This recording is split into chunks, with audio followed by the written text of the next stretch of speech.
Jamuna Tera Banachari.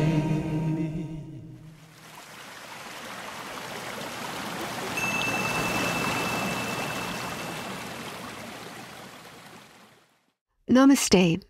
Welcome to the podcast, Meaningful Lives. I'm Swami Lalitananda, the director of Yasodhara Ashram. In this series, I'm talking to people from diverse backgrounds who are driven to fulfill an inner calling and to give back to life through their particular gifts. Namaste. I'm here with Natasa Sljuka, who lives in Nelson, BC. Nelson's a short ferry ride away from the ashram, here in this beautiful land. And we are on the unceded territory of the Snai people. Natasa visits whenever she can to restore herself and to offer karma yoga. I've had a few opportunities to strike up conversations with her, and I find her story compelling and her perspective important to hear. So welcome, Natasa. Thank you, Swami Lalitananda. Namaste. Namaste. Thank you. I'm really humbled and grateful being here with you today. I wondered if you could start by just telling us a little bit about yourself, your background, and your history. So I am immigrant in Canada more than 26 years. I came to Canada from Bosnian in 90s, exactly September 1997, and lived in Lethbridge. That's where I end up as a humanitarian refugee from Bosnia in Canada, and lived there for almost 2 decades. And then in 2020, I moved to Nelson to be closer to the ashram.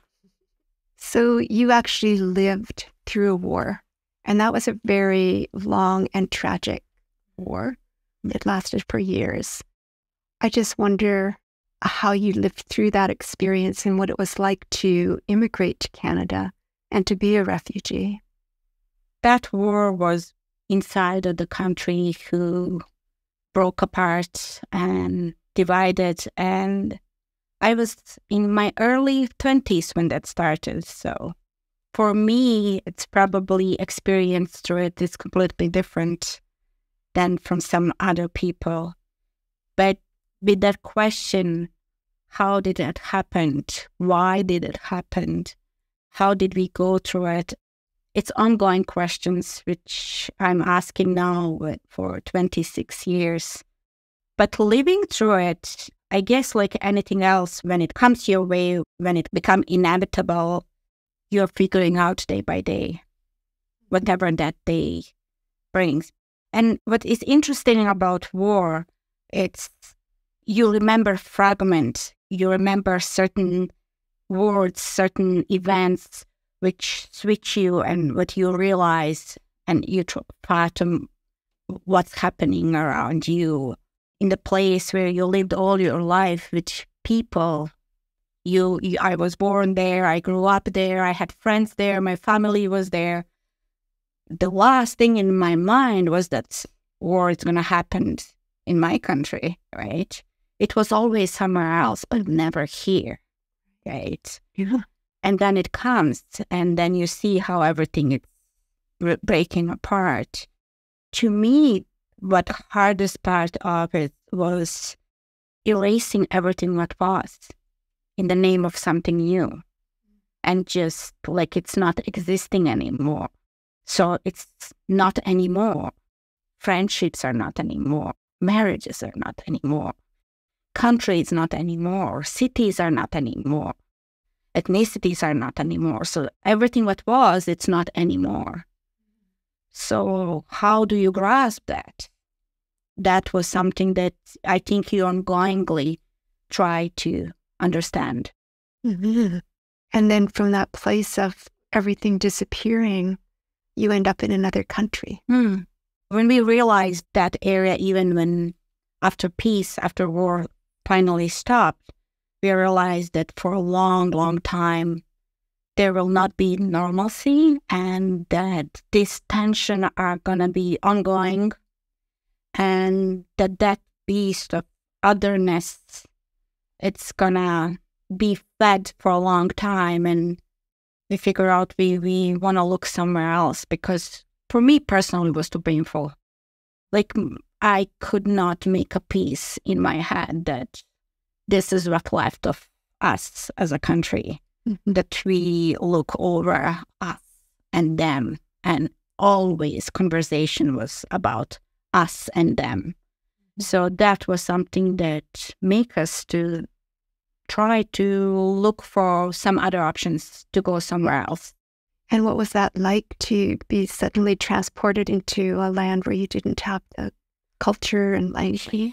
It was surreal. It was, again, day by day. And sometimes it's almost like you dissociate and think, is this happening to me? Or like you're looking yourself like it's happening to someone else.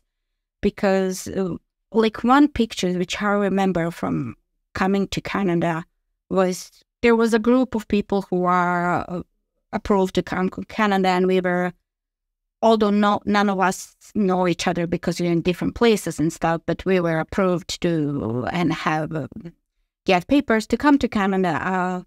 Was in an airplane, and there was a young man who also flee from his city in Bosnian and tried to survive in other area and stuff. And I just turned around, and he was standing next to the door, and he was just banging his head. And then I just come closer to him, and he was like, you have no place to go back. You have no place to go back. So he was literally convincing himself in that moment on the plane, while we are on the flight to Toronto, like, remember, there is no back.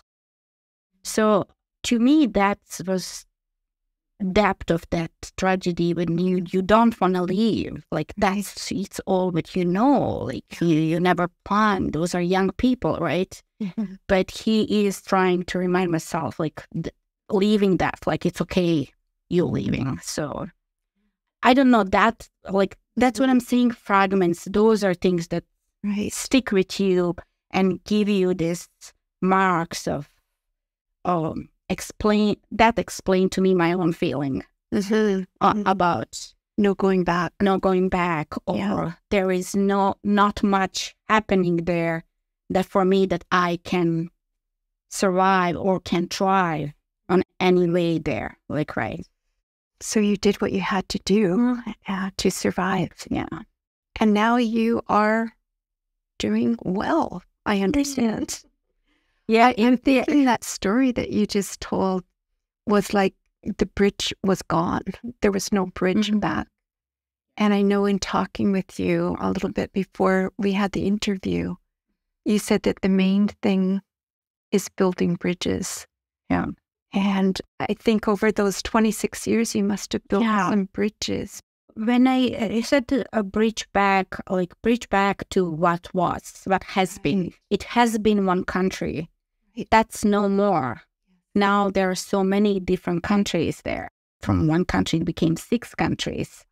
Like, right, it's one small country. We have 6 countries, and which are distinct and different. And in my heart, that's where I grew up everywhere, like, right? So I do have that grief, and for a long time grief. But I'm trying to overcome that part, because that grief, it's of something that doesn't exist anymore. It's just in my memories of a young girl who grew up there and then left and something else. This leaving and then coming here was, I remember arriving here and fear and excitement, and we make it, but did we make it? But also survival guilt. Why me? Why am I chosen? Why am I one that get to go? How come? Like, why is that? Like, so there were so many mixed feeling in all of these things, and excitement of people who welcome you and how do you like Canada? And I'm like, I don't even know where am I in my head. Like, right, I don't speak any English. And I'm also brokenhearted. Literally, I was brokenhearted.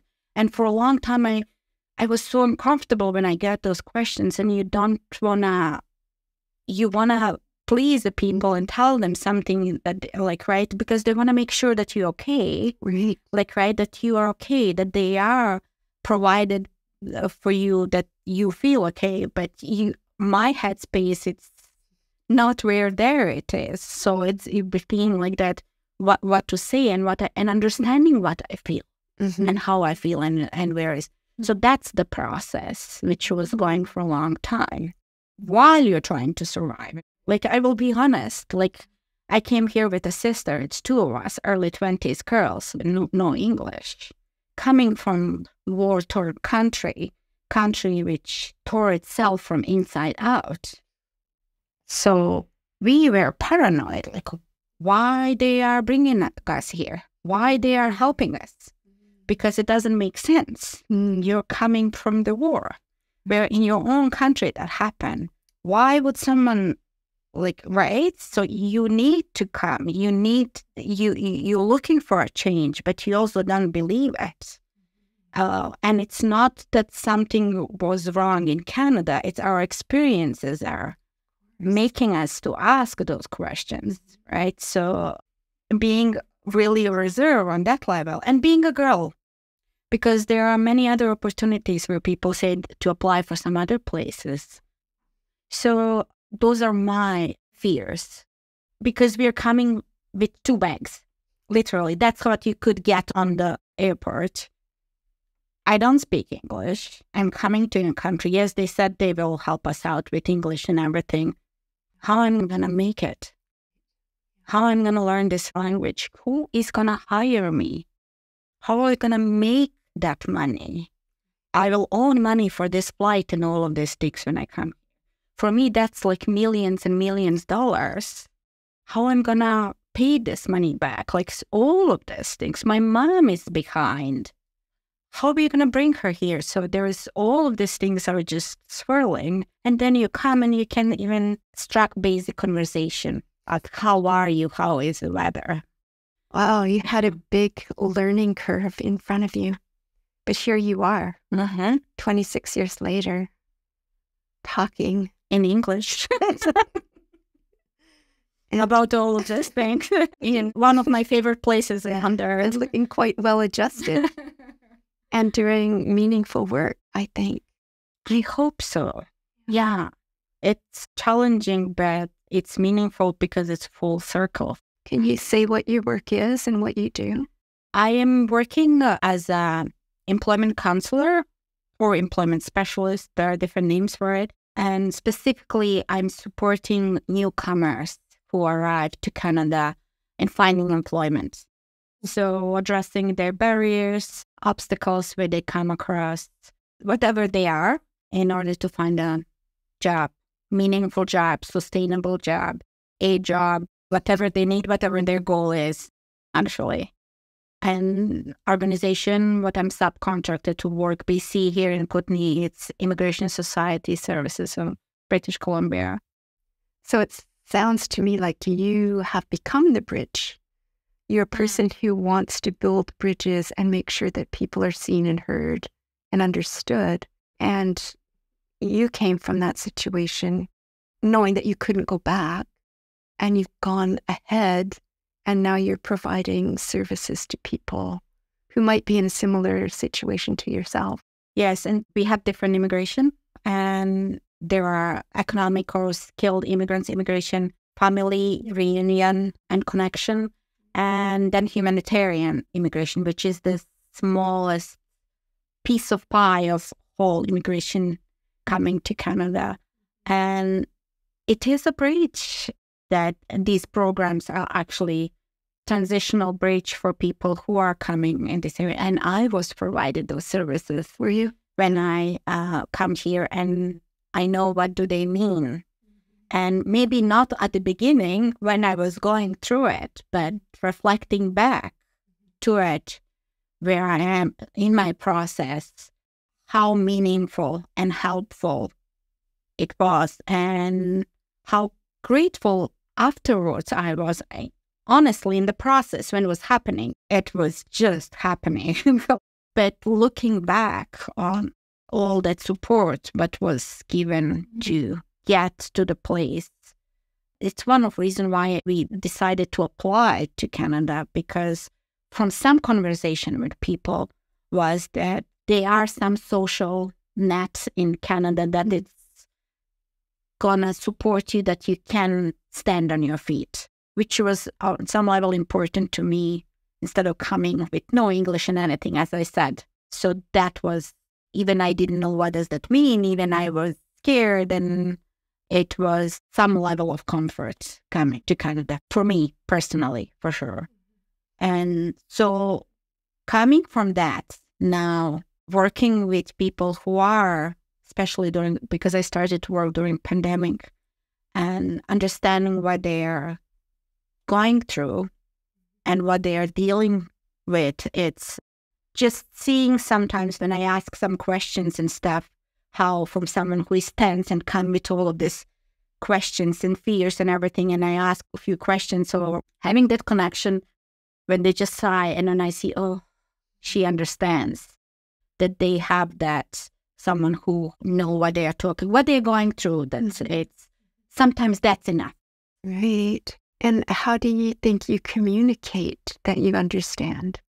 I don't think so. I have a way. It's just, I think your experience teaches you. Like, I'm sure your experience as a teacher, yoga teacher, taught you how to know what is something is received. My experience, what I was going through, and it's just through conversation, it guides you what to ask and how to approach to something. And it doesn't happen always right away. Like rapport with people, it's built over the time. Newcomers, which I said new Canadian, very often they don't understand the system. Right. So there is a lot of anxiety, how that works. How do you find a job? How they're going to treat me here? Are they going to, right? What are the rules of the work? They don't know what employment standards are. They don't know what social network and social support here is, what exists and what's not. They just came and they're learning as it goes, but they are also looking for a job. So by talking and explaining, very often, even childcare, how to get your kid in the school, all of these things. It's a lot of new things. They know that in their own countries, but they have no clue how that works here and what exists, what doesn't. Yeah. So that thing, when you ask them questions, you literally ask them all of these questions. How about this? How about this? Are you okay? Then they start to relax. They see that there is someone who understands. Okay, I have a couple of questions. One of them is going back to your own personal experience, because like you said, the humanitarian refugees are a small number, so you're dealing with all kinds of different newcomers. But I was thinking back to your experience of the war and the situation that we're in the world right now, where there are several wars going on. And how do you respond to these conflicts, knowing that this is happening in other places? I was crying, just looking people in all of these lines, just going to the borders with kids, just walking, not knowing where they are going. This lately after pandemic to me was especially heavy. 2022 was one of my hardest year probably in a long time. We are just coming out of pandemic. We are still figuring out what happened and how we are dealing with all of these things. And then Ukraine happened, right? And my first thing was, we never learn. We just keep going from one war to another. We don't learn. And we did have huge number of people from Ukraine coming, and that was reopened for me. Again, what was happening. And it was a challenge for all this 2022. I came around it, but it was to make sure that what's happening to them, it's their story. Holding space in supporting them, that my story doesn't interfere into their story because it is their story. So being compassionate, holding space, understanding, supporting them, but also in the way that my story doesn't interfere there. So that was challenging, but that was revival. That was one of the hardest, what kicked my one back a lot. It was really, really close on many levels. to see and working with that population. And we have many of them in Kootenay here, so they settle very well, so it's nice to see. And they're thriving like on some levels, but they know what they are going through because war, it's really real to them even because they are here.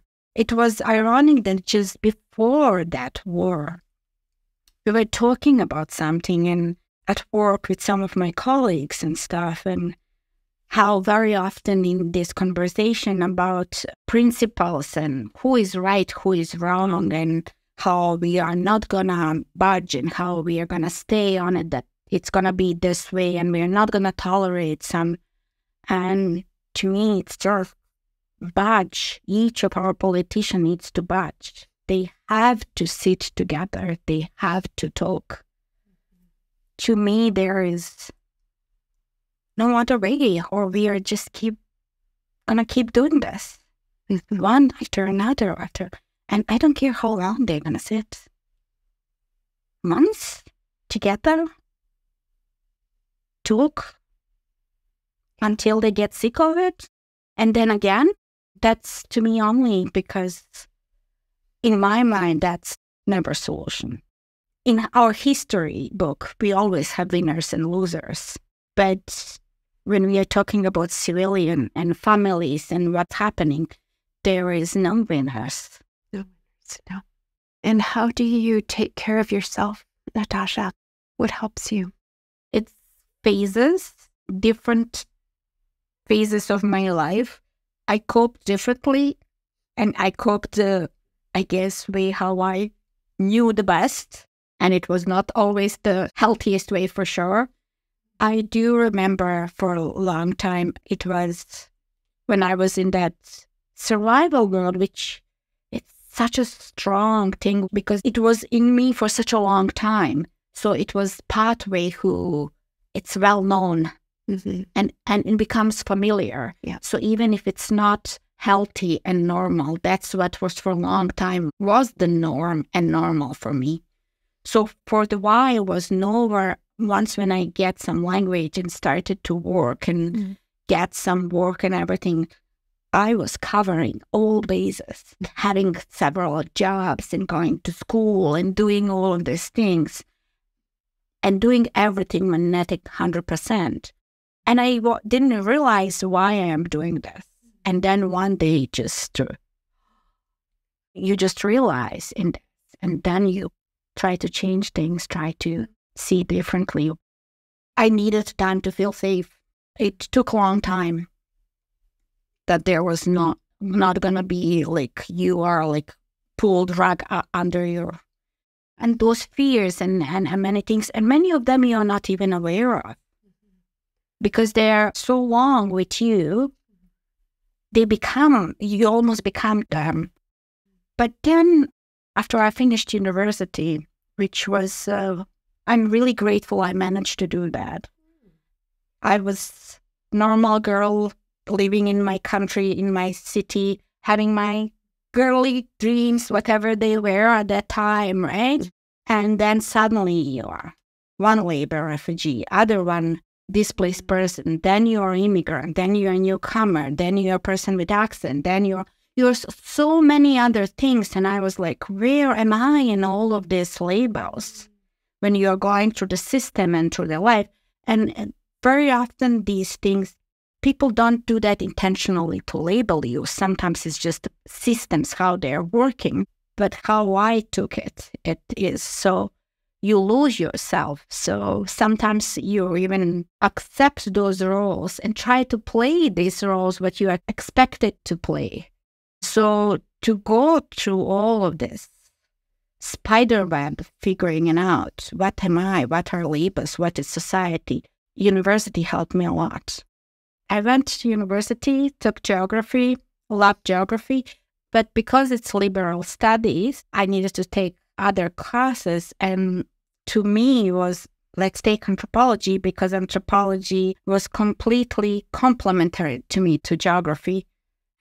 I fell in love. And it gave me many answers which many other places and many other disciplines couldn't. I would read it and I will go take a class here. no, that's not it. That's not the answer. That's not it. And then that's where I started to get these layers of society and culture and person and trying to make sense, I guess. What happened? Why did it happen? How I didn't see it? How I didn't experience it? How I couldn't predict it? And had some amazing professors. Anthropology and social science are not in my nature. So it was grinding for me. It was really difficult, like challenging, not only language because it's English, but I couldn't leave it. I had some really challenging professors, but I took a lot from them, learned a lot, and I'm grateful for it. So you have a lot of depth to your exploration. It seems like you've used everything that's come your way to keep building and understanding and questioning, which is probably how you ended up at the ashram, because that's what you do here. It is. Ashram was the special story for me too. Yeah. And I think was part of my healing. My healing started with yoga, actually. Tapping into that I really need to heal something, and then there is like a lot of unaddressed things. Yoga was in my mind all my life. And I remember my mom saying, you were always, everyone wanted to go to North America and West Europe. You always wanted to go in India and China, like for some reason. And then yoga met me again in Lethbridge when I started to go to some classes. And that's where I started to learn to relax. Swami Radha relaxation, getting into that quiet space and releasing what needs to be released and get in touch and actually learning to know myself, because up to that, I think it was only survival. And it was also not having a time to turn around and think what I really want. And who am I? Because you had all both. Like you didn't have it, yeah. So, and then once I was passing through this area, and I just quickly going to this very first time in this area, and there was this sign, Yasodhara Ashram. What was that? Mom, what was that? We don't have time. Let's go on the ferry. But I forgot the name because we were just quickly passing through it and stuff. And then I was trying to find out, but I couldn't remember a name, and looking for it and found it. So, and then how the story about visiting and karma yogi and everything started in Yasodhara. And I'm still in that process now, learning more about myself on some other, that heart level connection of mind, not only intellectualizing, but opening that heart, having you have to feel courage to exactly to open it again. You have to feel very safe to open your heart after all you've been through and all you had to build up to protect yourself. Thank you for saying that, because the power of yoga, of opening and being aware of your body and where are you at, that's what I'm relearning again. Because I think in many places in my life, I just dissociate just to go through things. That's how I see it now, going through coming from meditation, relaxation part here. Mantra is really... There's somewhere to go that's not just survival. Yeah. That's new frontier for me in this age of my life. And when you have that newness of being able to relax and open your heart and look back at your life, do you have a sense of compassion? I do have a sense of compassion for people. I'm learning to have compassion for myself.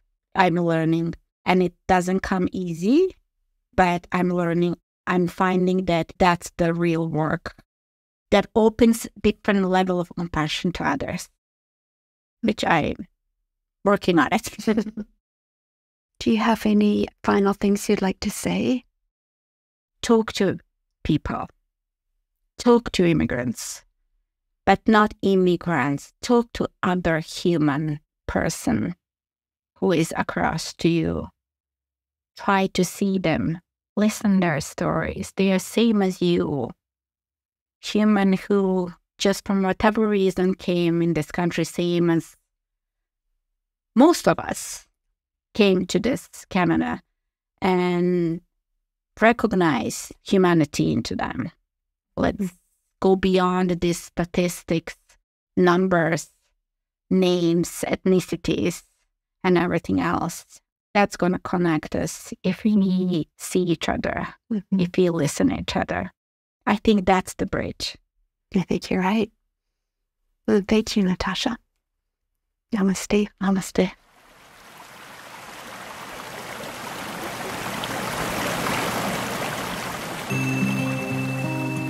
Thanks for listening. Yasodhara Ashram is located in Kootenay Bay, British Columbia, Canada, on the unceded and ancestral territory of the Sinaiaks and Ktunaxa people. You can find out more at yasodhara.org.